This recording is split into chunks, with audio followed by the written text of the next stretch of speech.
beydaba beş şirin su, deng bêjê kerastan, a i b i, divipî sî sürüm çarçove dest pêk, îrit siz padişah Depşelîm got, mamosteyê min, gava mirov bixwaze hunera xwe nîşan bide, lê dema wê ne rast be, gelo ev yek dibe sedema metirsiyê. Beydava bişirî û got: Te pirseke gelekî baş kir, padişahê min. Yê ku dengê xwe di dema ne guncav de bilind dike, bi destê xwe dijminê xwe hişyar dike.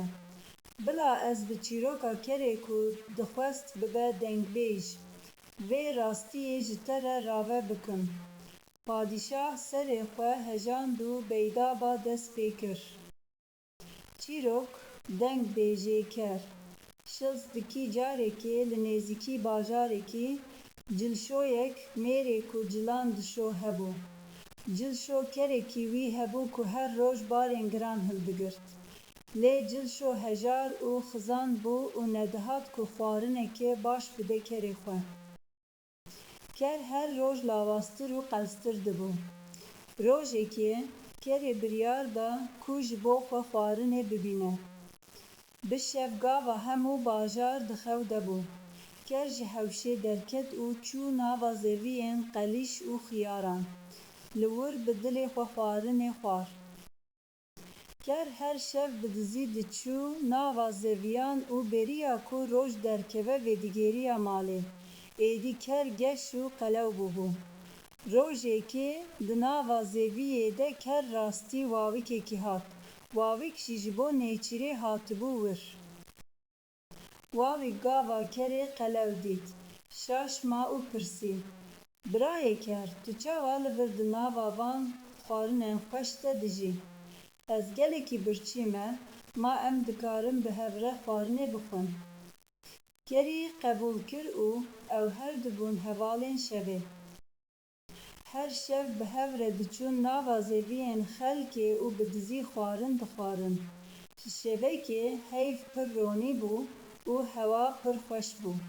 Kerî xwe pir dilxweş hîs kir û got: Hevalê wawîk binêre heyv çi qas bedev e. Dilê min dixwaze stranekê bibêje. Ez dengbêjekî pir baş im, ez ê niha dengê xwe bilind bikim. Wawîk tirsî û got: Birayê ker nebe nebe, em li vir dizin. Ger tu dengê xwe derxînî, xwediyên zeviyan dê şiyar bibin û bên me bikujin. Dengê te ne stran e, tu tenê dizirî. Ji kerema xwe bêdeng be û xwarina xwe bixwe. Lê kerî bawer nedikir. Wî digot: Tu ji hunerê fêm nakî. Tu çavnebariya dengê min dikî. Ez dengê xwe bigihînim asîmanan. Wawîk dît ku ker guh nade şîretan, got: Nexwe saniyeyekê bisekine. Ez herim li derveyî zeviyê li benda te bim, paşê tu dest pê bike. Wawîk reviya û di nava darên daristanê de xwe veşart. Ker bi hemû hêza xwe dest bi zirînê kir: Ayî, ayî, ayî. Dengê kerî di nava bêdengiya şevê de li her derê belav bû. Cerdevan û xwediyên zeviyan bi daran û çekan ji xew rabûn û baz dan nava zeviyê. Wan dît ku kerekî qelew zeviya wan xira kiriye. Wan bi daran li kerî xistin û ew birîndar kirin. Ker bi dijwarî ji destê wan filitî û bi birînên giran vegeriya malê. Wawîk ji dûr ve li kerî nêrî û bi xemgînî got: Min ji te re got, lê te hunera xwe ji ewlehiya xwe girîngtir dît. Dengê bêwext nexweşiya serî ye. Çarçove, kotahî, wîstin, beydaba li padişah nêrî û got: Padişahê min. Kesê ku di cihê nexweş de û di dema nexweş de biyaxive. Mîna wî kerî ye. Mirov divê bizanibe kengî biyaxive û kengî bêdeng bibe. Aqil nîşandana hunerê di wextê rastê ye. Padîşah serê xwe hejand. Aha min fêm kir.